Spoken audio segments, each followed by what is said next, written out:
Aí Paulo vai dizer, meu Deus, olha o que ele vai dizer. Mas, a ideia de mas, no hebraico eu não sou nada de grego e quase nada de hebraico.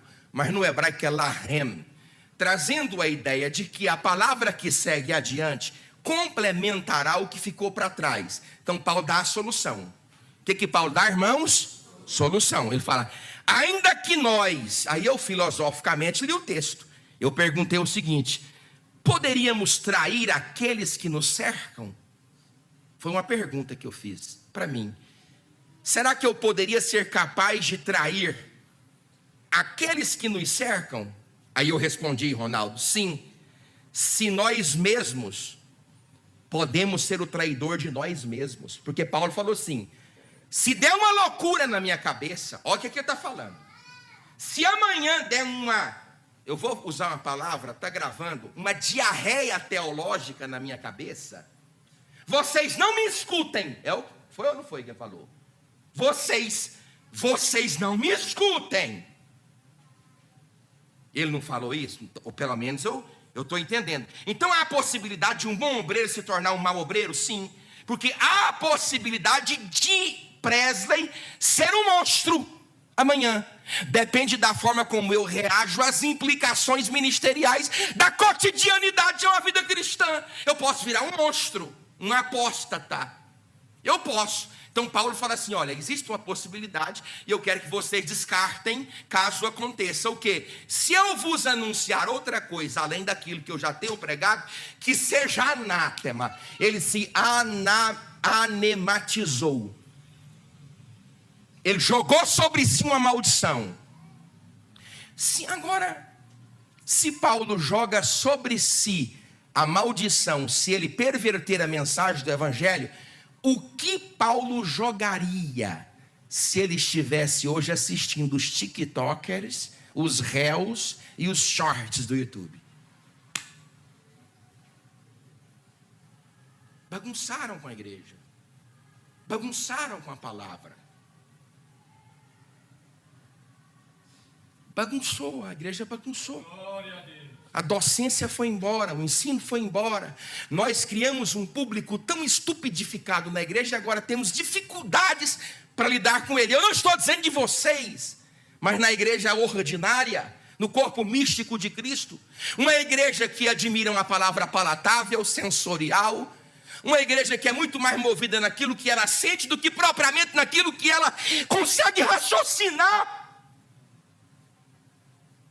Você nunca moverá o seu corpo e nem as suas emoções para um desdobramento de espiritualidade se primeiro essa transformação não for metanoia, não for na cabeça.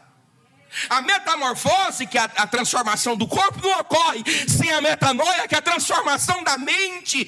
Evangelho é racional, é pensar naquilo que Deus tem feito, e Deus tem feito coisas grandes nesta igreja. Aí eu coloquei aqui uma coisa aqui engraçada, irmão Júlio. Humildade é admitir a possibilidade de quem você possa se tornar. Porque quando você, estando de pé, admite a possibilidade da queda, você se mantém firme. Quando você, estando deitado, admite a realidade do seu fracasso, é beleza. O problema é o indivíduo que está deitado e pensa que está de pé. Esse é que é o problema.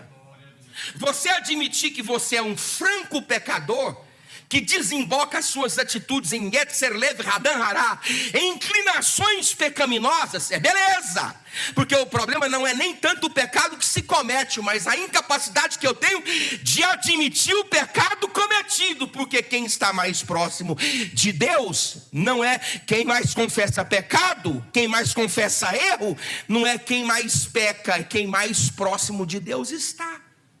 Então eu acho que Paulo eu tenho certeza que Paulo foi humilde, porque ele assim, eu estou de pé agora, mas existe uma possibilidade que eu venha cair. Então humildade é quando eu admito a possibilidade de um dia vir a me tornar aquilo que eu nunca desejei ser. E ele disse isso, né? Quem me livrará do corpo dessa morte? O bem que eu quero fazer eu não faço, e faço mais que eu não quero. Você sabe o que é o corpo da morte?